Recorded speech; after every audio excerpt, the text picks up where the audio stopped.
Welcome back. Thanks for staying tuned with us. This is our first engagement for this morning, and it's all about ocean protection through global partnership.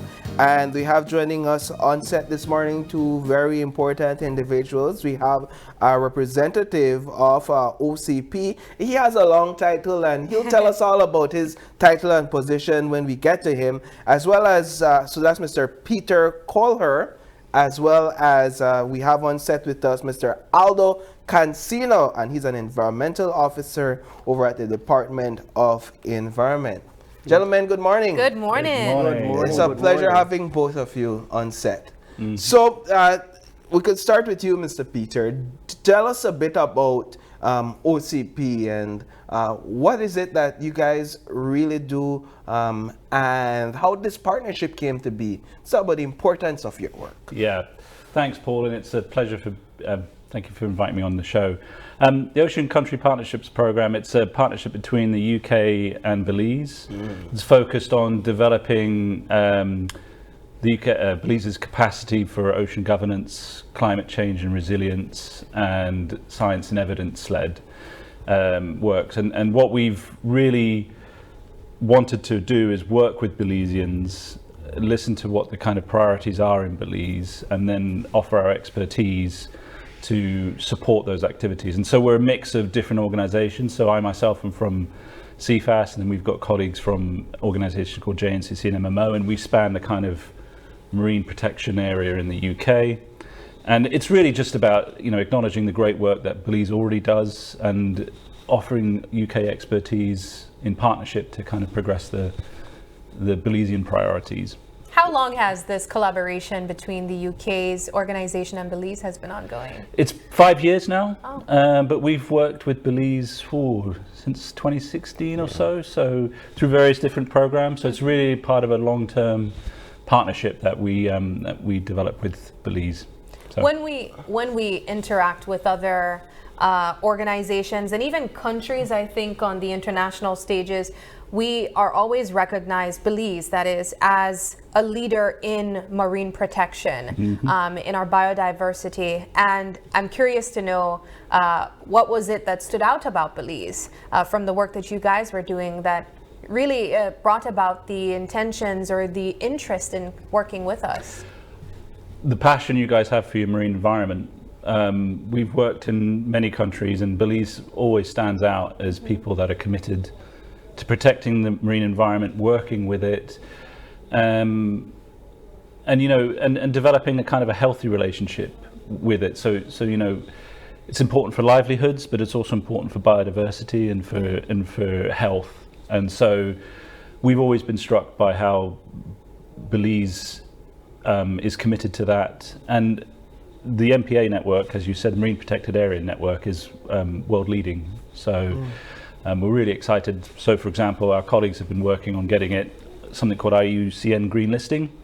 So we're in train to achieve that in 5 of the MPAs, and that gives kind of global recognition, official kind of global recognition of the excellence of Belize's MPAs, which unlocks all sorts of potential for funding, for collaborations and that. So we're really excited about that bit. All right, so let's bring Mr. Cancino into the conversation before we as we continue to delve into the program and some of the findings and some of the areas you've touched.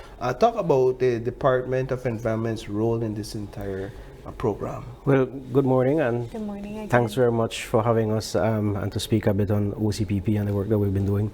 In terms of the Department of Environment, the Department of Environment has a responsibility, sustainable development, but we also have responsibilities to look at pollution. And in this, what we looked at was marine pollution and how... Was that like a key focus for this program? Yes, it was a key focus of the program. Actually, Pete mentioned that they were here in the partnership started in 2016. And at that time, what we developed was a marine litter action plan. The action plan had different activities that we wanted to achieve. So, what the Ocean Country Partnership Program assisted us with is meeting those targets. So, for example, yes, we have a water and wastewater laboratory. We do a lot of water quality monitoring. We're not the only ones in the country. We also partner with private water labs, and also there are several NGOs that have the capacity. So one of the things that we looked at with OCBP was that we wanted to see where we are in terms of if we need to go to accreditation, if we want to elevate our standard in terms of the analysis that we're producing, what do we need? And so we partner with OCPP, and they led a team of experts that looked at not only the DOE's lab, they looked at the different labs in the country and identified, okay, if you want to reach this level, this is what you need to do, and kind of develop a roadmap, and that's where we are. And so while the lab is something that they in terms of activities, that was a key focus. We can't speak about the lab without people. Yeah. And so we also invested in our lab tech and our personnel in terms of getting training. He did a master's and all of that in relation to ensuring that we can reach accreditation. Accreditation is not only the building, it's also the people and the processes. And so this wasn't only done for the DOE. There's a roadmap for the different stakeholders in Belize that kind of do this. So And it really shows how it's all connected as well too, though. But getting that accreditation, does that assist in further perhaps resources that you guys can get from other donors and organizations internationally? Yes, but it's not necessarily about donors. What we want to look at is how can we make the lab efficient? Okay. Sustainable financing. How can we make the lab work? Because we can have a turnaround if we put in the right things in place. And how can we also serve as a regional hub? Right? So the work that we do with OCPP is only a small component, and we do want to see how we can possibly serve as a hub for other entities in the region to use the lab, so that then we can. It can really fund itself. How does increasing the standards of operation, for example, in the lab, how does that translate to overall ocean or water resource protection? It's about kind of identifying scientifically the kind of chemicals that are present. So if there's harmful products, so we did some work with pesticide monitoring with the DOE, where we look at what pesticides are perhaps in the waterways. And so if we could identify them, you can then start to look at why they're there. You can then develop methods to prevent it leaking into the environment, which then improves the health of the environment, makes it even more beautiful than it already is, and also supports livelihoods and people that depend on that. So that's something. Yeah. So the more effective you are in that work, the more effective you will be in your response. The more effective you are in your research and your assessments, the more effective you will be in your response. So the science leads policy. Yes. So with the work that was done with the pesticides, what we identified, it wasn't a comprehensive list of pesticides, but we do have identified several of them. Fortunate for us, that means that we have at least initial assessment, and the assessment revealed that the levels are below in the different benchmarks internationally. So that we shared this with the Pesticides Control Board, because they are the authority that regulates pesticides, looks at giving training to pesticide users. And so it's a way of seeing how their framework works, and then if it's doing well, you will see it in these results. Moreover, where we want to kind of go, which is we want to replicate this. So it was a one-time thing, so we're trying to identify a mechanism to kind of see what we need to do, identifying probably 5 instead of doing a whole array, identifying the 5 or 6 pesticides that we can monitor across the country, taking into consideration the different crops, the different cycles, etc. So you see science, policy, and we continue to do that as we go along. So it's a circle. When you think about the importance of Belize's ocean space, the economic importance to the livelihood of individuals across the country, you could really see why work like this is important to essentially have responses that then bolsters the sustainability of this marine economy, if you would. What about marine litter, for example? Is that an area that we're also working to address? People just throwing garbage on the beach, and do we have like action plans coming out of programs like this? I think we've got we've got the So very good question. Actually, I was going to lean into that. Okay. So we do have a marine litter action plan, but for example, the what we did with OCPP is the DOE had worked with about 7 communities in San Ignacio, in the Cairo district, to see how we can bolster waste management practices at the community level, right? Because whatever happens upstream, Correct. ends up downstream. And so what OCPP did was they brought in external consultant that specializes in waste management and has experience in this in the Pacific Islands, and they brought in people that in the Pacific that had done similar activities, and we looked at the program that we had, identify areas of strengthening, and the idea with that is how can we assist communities Right. to manage their waste, and also how can it be something that it's not becomes a burden, right? And again, sharing best practices with people from the Pacific Islands.